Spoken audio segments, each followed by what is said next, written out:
Everybody, and welcome to Music Industry Insights Worldwide. Today we've got Arielle with us. Hi, how are you? I'm well, thank you. Thank you for having me on. Oh, thank you How so are you? much for coming along. I'm good, thank you. Do you want to tell the listeners a little bit more about yourself, where you're from, and what you do? Sure. So yes, my name is Arielle and I am French Peruvian. But I'm based in Berlin. I've been here for 12 years. Prior to that, I was in London where I started my music career. And prior to that, quite a few places like Paris, Lima, Singapore. So basically a third culture kid, as they like to call them. Yeah. A bit more Um, music. What is your music? that's me. Tell us some more. Pardon me. What is it you do in music? Right. So in music, I worked in artist and label relations and all of the associated projects for various types of companies, such as INgrooves, which is now Virgin, Yeah, owned by Universal. yeah, So I built and managed their international electronic music division, yes. handling all the day-to-day with artists and labels, but also the DSPs that were relevant to electronic music, like Beatport. And then I moved on to Spotify as a artist and label partnerships manager, looking after Southern European markets such as Turkey and Poland. So yes, I stepped away from the electronic music community then and kind of broadened my perspective.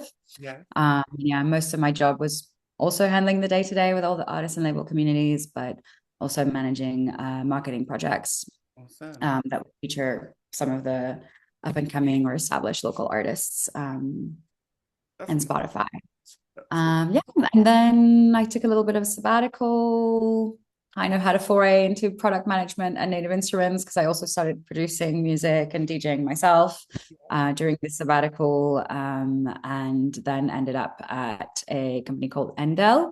yeah, Where I was doing, where I was product director, but basically it was sort of a label slash artist and label project manager as well. We were doing collaborations with James Blake's and the Blaze, for example. So I was overseeing all the day to day of that.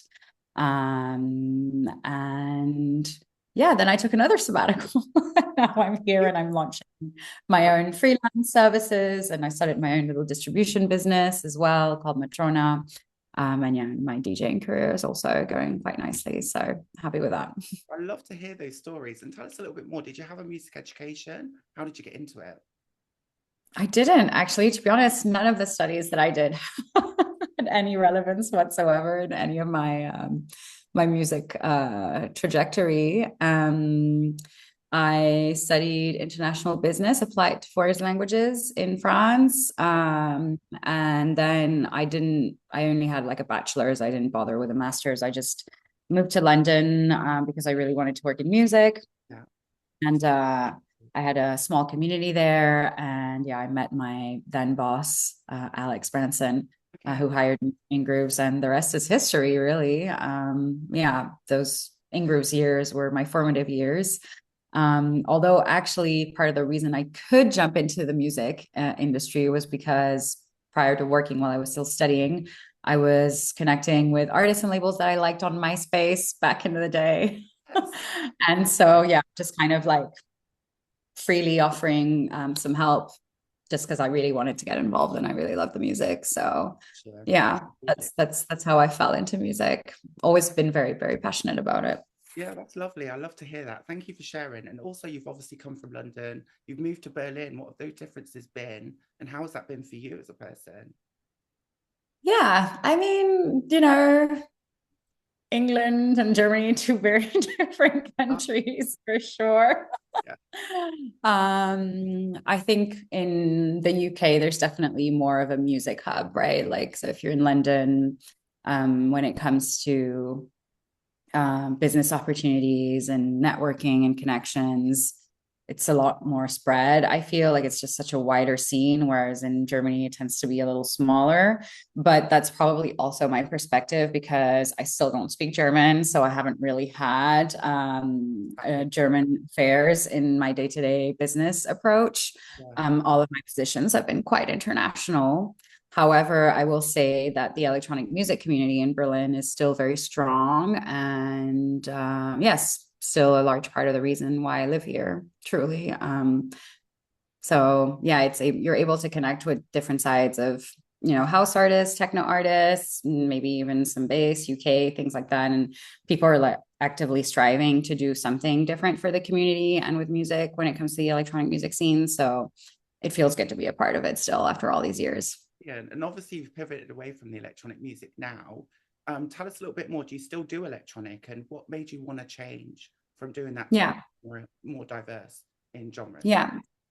So actually, no. So I've kind of pivoted back into the electronic music world now because when I left for Spotify, I mean, I had been at INgrooves for 8 years, so it had been quite a long time, and things were stalling a little bit when it came to my career. So when this opportunity to go to Spotify, even though I was stepping out of the electronic music community, I just felt like it was a great opportunity to learn and expand my career, but also expand my horizons in terms of music and get more experience outside of this micro scene, because really compared to your hip hop and rocks and K-pops of the world, the electronic music scene is quite small.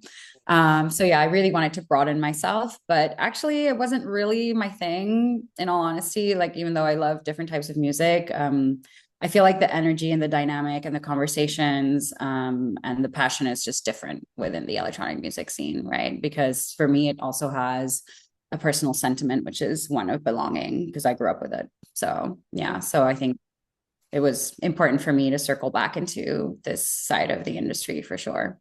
Super important. And obviously you've gone from label services at Virgin, then you've gone to Spotify. Tell us a little bit more about those jobs and those roles and what those entailed. Yeah. So there was a few similarities with both jobs, really, except that one is distributor, one is DSP. So you're wearing two different hats. Yeah. The same question that you will get across both jobs is, why am I not on a playlist? That is just the universal question you will get. Playlist, Um, like all that, yeah. right? Yeah. Or why am I not featured on Beatport? That was a big one, back in the INgrooves days for electronic music as well. I don't know if it still is actually. But yes, so my day to day was obviously managing the day to day communication with all of the artists and labels, making sure I was directing their queries to the right department or handling their queries myself. In distribution, there's a lot of metadata check, a lot of operational things that you need to be mindful of so that the music actually is delivered in the right way. But yeah, so there's a lot of admin actually. Yeah. But the day-to-day rapport was always like my favorite, of course, and building a community of clients. Yeah. And yeah, I think a lot of the job in distribution was also to be that middle person, right, between the digital ecosystem and the artists and labels. Oftentimes, especially from the electronic music scene, there is not a lot of knowledge about how this digital ecosystem works. So it's good to be an intermediary in that way, right? And teach about what is streaming, what is downloads. I mean, at the time when I was working in it, Spotify had just started. So, Okay. right. So everybody was like super like, oh my God, streaming. No, this is not happening for us. And we're talking about people who also used to like press records, right? So it was definitely a big explosion in their hands. But that was the role of a distributor, being that intermediary between, as I said, what's happening in the digital ecosystem and the opportunities really for the artists and labels that they might not always be aware of, especially when you're coming into a scene that has always been traditionally very DIY and very resistant to anything that can be corporate or capitalist in itself. But yeah, also, I was doing a lot of pitching for the DSP. So, for example, trying to get banners or features on Beatport and TrackSource, and also pitching for Spotify when it came to electronic music things. So, yeah, lots of the DSP realm also came under my remit, which was also in large a question of rapport and building relationships, but also understanding how you can make a good pitch, right, on behalf of your clients, because sometimes you have to be able to recognize that the person who is receiving these pitches might read 1,000 of them a day. They might not be interested unless there's some big numbers. So how do you make something interesting and worthwhile, if it's not, your Katy Perry's of the world, right? So that was a big portion of my job as well. So yeah, I think that kind of sums up the distribution side of things. And yeah, at Spotify was definitely a different experience. In distribution, for example, if you're having business development meetings, You're always chasing after people, but at Spotify, people are always chasing after you. Better then. They're doing the work Yeah. to do, and you've got to provide that to them.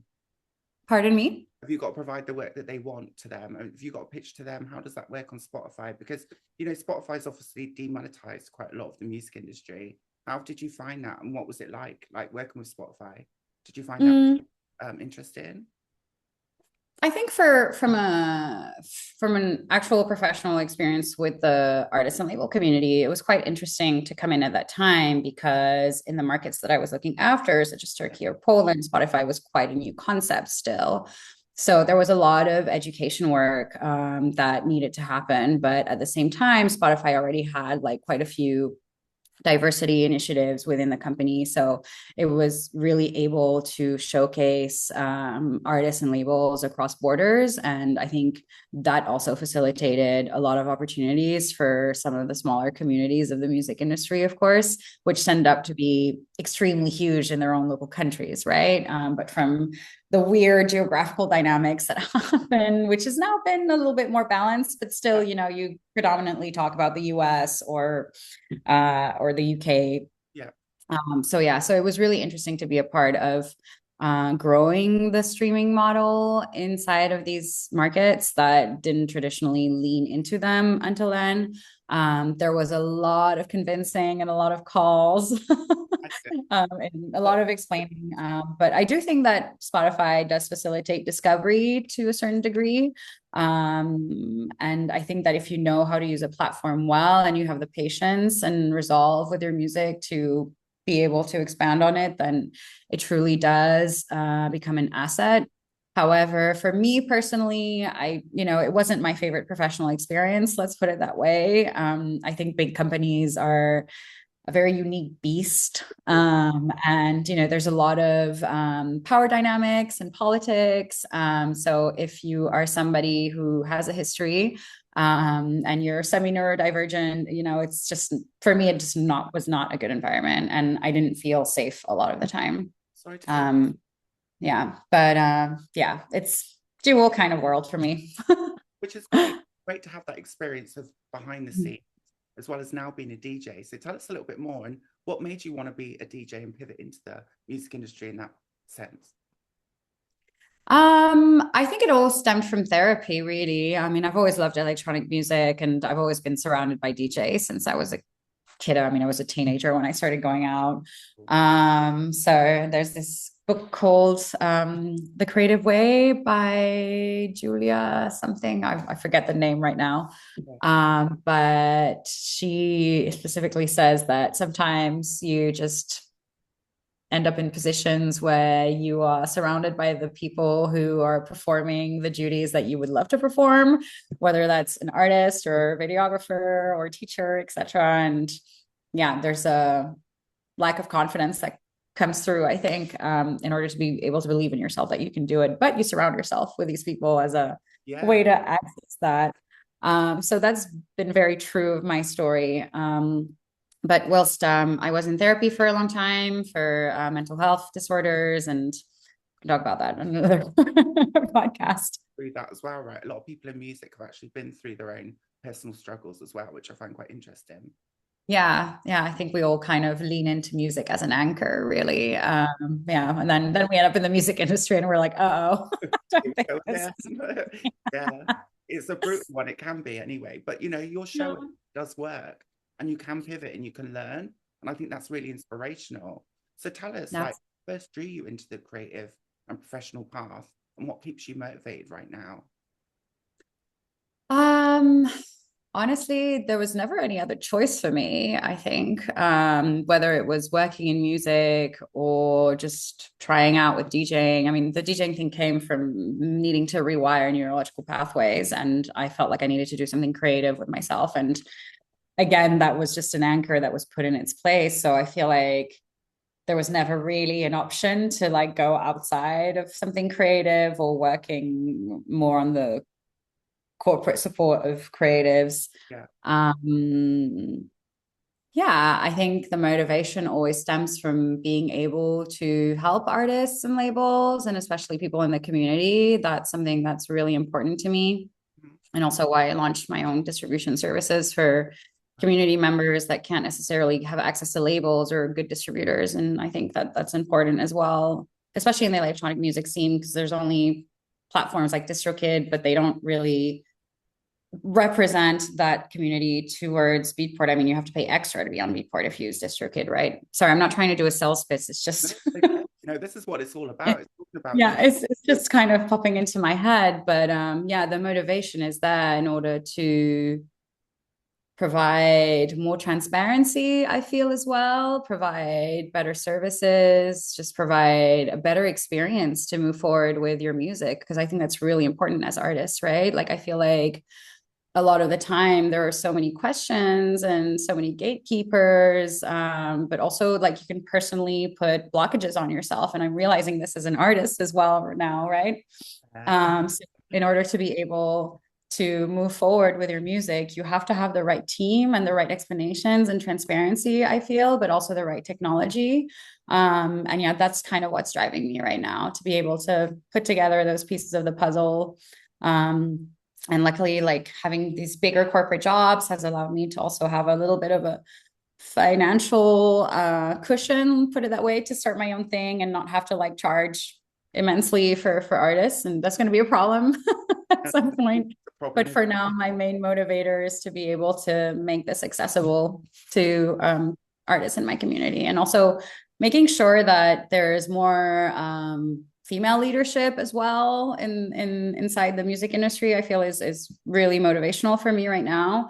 Well done. I've worked across many different distributors. I know many different distributors, and I feel like, yeah, it's always owned by men. And with all due respect, I'm just sick of men making all the decisions. I really am. Like, I'm, I feel like I'm in this space that is really important to embody some of that matriarchal energy, really. At the risk of sounding esoteric, it's where I'm settling right now. Good on you. And I love to hear that as well. Thank you for sharing. And also tell us, like, obviously being a woman in the music industry, it's not easy. What challenges and barriers have you faced and overcome to be where you are right now? Yeah. Sounds like such a simple question, but sometimes it also feels like a really difficult question, So I feel like just having a career in the music industry for the last 16 years as a woman is definitely, an achievement in itself, and a challenge in itself. Although things have changed now for sure. But I think that despite the conversations that we're having about the equality in the music industry and as a whole, it is great that we see more female identifying or diverse community members getting positions that they wouldn't have had otherwise without these conversations and these talks. I do feel like the real sense of ownership and leadership hasn't really been instilled yet inside this music industry. Like, a lot of the decision making is still at the top with a bunch of white guys who have been, who have some money, and they're answering to investors. Like, the people who really run the industry, they're still the same. And that energy, I feel, trickles down quite a lot in a lot of big corporations. Yeah, and like I'm being quite transparent with my words, but it is definitely different when there is more unique type of leadership that stems from your background, your experience, your gender, etc. So I hope that in the next years that can evolve more within the music industry, and that we can see more equal leadership as well. Because I feel like decision making and having the autonomy to do so and being trusted to do so doesn't always come through, in all honesty. Yeah, I've noticed that myself. We do a lot of talk but little action, and we want to see more. I think you're speaking that as well by what you're trying to do right now. So continue doing that. It's amazing, and it's nice to hear that you've done it so long. Like, obviously, what would you like to see change in the music industry in the next couple of years? What could we improve on? So one concrete example in the electronic music scene, of course, we see a lot more diversity in lineups featured on big publications like RA, whether it's online or whatnot.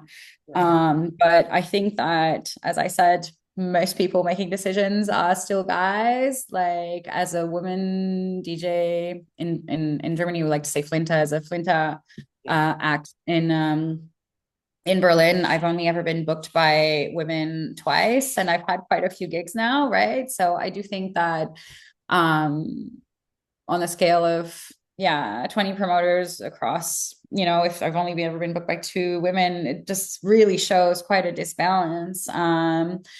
And yeah, I would like to see that change. I would like for more financial opportunities to come towards women as well so that they can implement that change.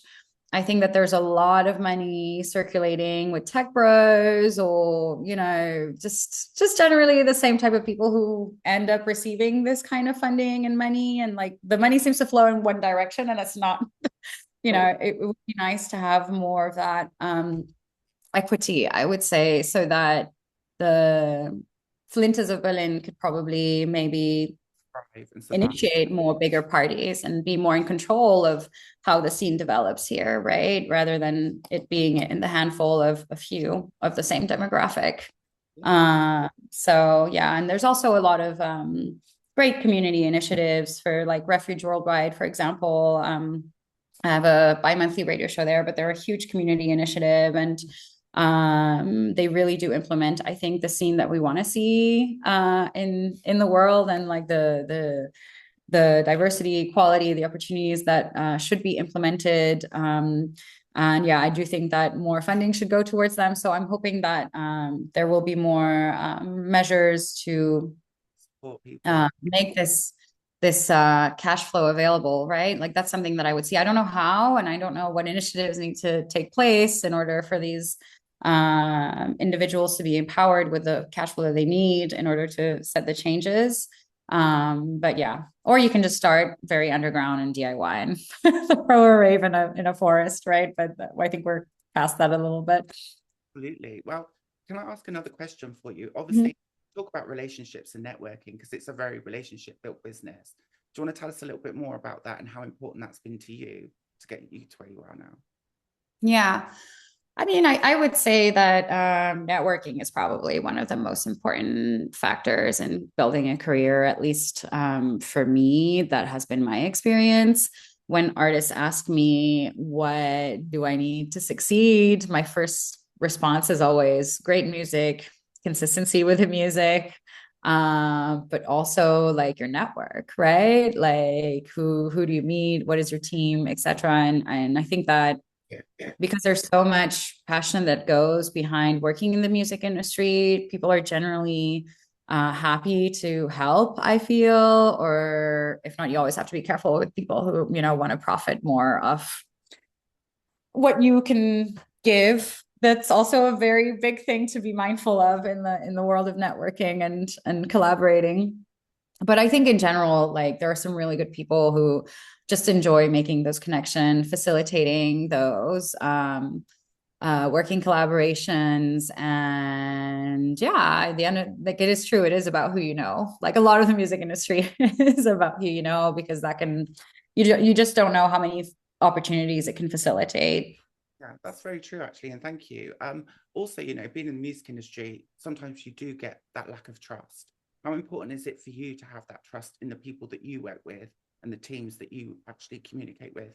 How is that for you? I think it's very important, honestly. I think it's hard to work out of passion if you don't feel like you have a valid place in the constellation that you're working in, right? And I think that if you're always doubting yourself because people are giving you some questionable vibes, I would say, or like the dynamic exchange is just doesn't feel right, and you end up not trusting things, or you end up wondering what your purpose is within whatever working dynamic and constellation you have. Like, yeah, it can be notoriously depressing, honestly, and it is cause for anxiety, I would say, for a lot of us. So Yeah. yeah, I think trust is really, really important. And yeah, I mean, this is something for me that I've learned the hard way, to be honest. Like I am still a little bit naive at times. But I also, I think, wish to remain open and yeah, there's also some beauty in that, I think. But yeah, I think with time you just kind of learn to recognize very quickly like who's chancing, who is, definitely playing other games than just like having a resolute Yeah. working ethic and getting shit done. Yeah, it's you get to learn, unfortunately. But it is true. It is definitely a consideration. Yeah. And tell us a little bit more about your music as well. What you're doing now, what you up to, what's coming up next for you. Yeah, so I've recently finished my second remix, which is coming up on Kicking Up Dust, which is a Berlin label for house music.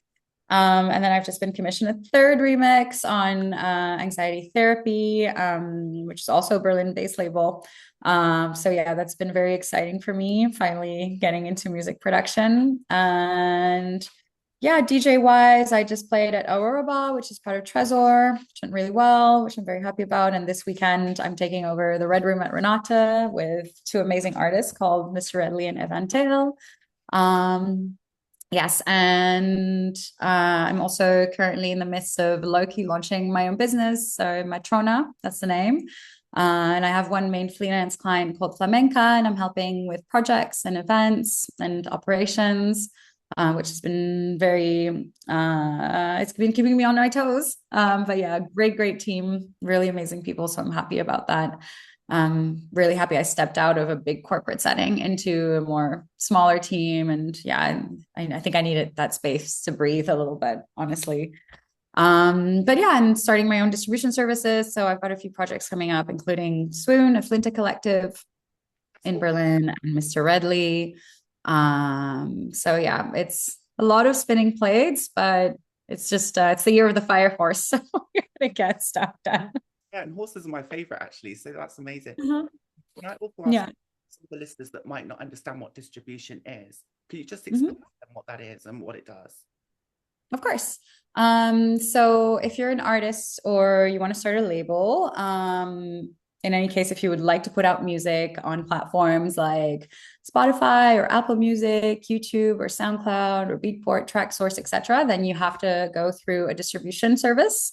The distribution service will essentially ask for the artwork and the metadata, which is the title, the name of the artist, etc., the genre, and also the files, which is usually in WAV format. And then they will basically, in very simple terms, put a package together and deliver it to your platforms like Spotify. And they are also able to pitch your music to these platforms in case there are editorial opportunities, though that really depends on where you are in your career with your music. There's always a lot of factors that are involved, but that is also the job of a distributor to do DSP marketing essentially. And yeah, the distributor should also be helpful in helping you figure out the digital ecosystem, as I said earlier in the talk, and be able to communicate with you what are the latest trends, what are the best industry practices, and basically facilitate or at least enable actions that you can take in order to find the best success for your music. And through that comes finding the right audiences as well. And charge different percentages. So do you want to tell us a little bit more about what you charge and what the name of your distribution company is called again? I'll leave that in the Yeah, description as well. that sounds good. So generally distributors, it depends. There's a different type of payment now these days. So with something like DistroKid or TuneCore, you pay upfront for the track uploads and you get all of your royalties back. So any streaming income, any download income, you get all of it back. With distribution, you generally get a percentage. So back in my day, it was 20%. I think it's still around 20 to 25%. So that means that it would be 80 to 75% for you as an artist or a label. And then the rest to the distributor, of course. And for me, I do a little bit of both actually, because I'm just like a solo entrepreneur, and obviously the pitching requires a lot of time. But I've also looked at what is differently offered in the electronic music scene. So for me, I basically charge €7 per track upload, and then I cap it at €30, which I know other distributors do. And yes, if there's pitching involved, then I will charge on a scaling basis. So depending on the artist or the label's financial ability, it'll either be 75 or 125 or 200 something euros. So yeah, I'm trying to make it as fair and accessible as possible. Of course, for the right project, if they have absolutely no resources, then I'd be happy to look into it in a percentage. But it's just easier from, I think, an administrative perspective to just get an upfront payment rather than going off and doing the percentages. So in this case, of course, my artists and my labels, they get all of their streaming and download royalties back because they have that fee. The people that you're pitching to as well, you must have built those relationships with them, right? So you also have an upfront with some people that just don't know who they are, I guess. Yeah, exactly. But yeah, I mean, I guess there is a little bit of A&R in the projects that I take on because there needs to be some sort of cohesiveness in terms of what I am representing as a company. But I've had some good success across Bandcamp. Had several features there for techno music and for electronic as well. One of my artists called Decca, his last release landed on 2 Spotify playlists as well. So there's been some good success across both the streaming world and the electronic music world. So yeah, I'm very happy about it. It was long overdue for me to start my own thing, honestly. It's inspirational to listen to your story, but also all the stuff you've achieved and what you keep achieving. Thank you ever so much for being a guest. Thank you. Yeah. You find out more, listen to your music, or sign up to your distribution company. How could they do that? Oh, I'm still in the process of making up my website and my logos. But yeah, you can catch me on LinkedIn. I'm Arielle Fischer. If you want to follow my music, I know I made it more complicated for myself, but my name is Arielle Santillana. I can send you the links and we can add them under the YouTube info. But yeah, my Instagram is Arielle Santillana _F, which might not be legible if I say it like that. The listeners will find it, trust me. I just want to say thank you ever so much for coming and sharing your story, for being so kind and patient, because there was a little technical issue earlier on. So I appreciate that and your time. Thank you ever so much. My pleasure. Thank you so much for making the time for me. And also, yes, I've been very happy to participate in this podcast and looking forward to hopefully meeting you somewhere in the future as well. I'd love to do that. And I'm sure we will. I'm sure our paths will meet. Thank you ever so much. Amazing. Thank you. Have a great day.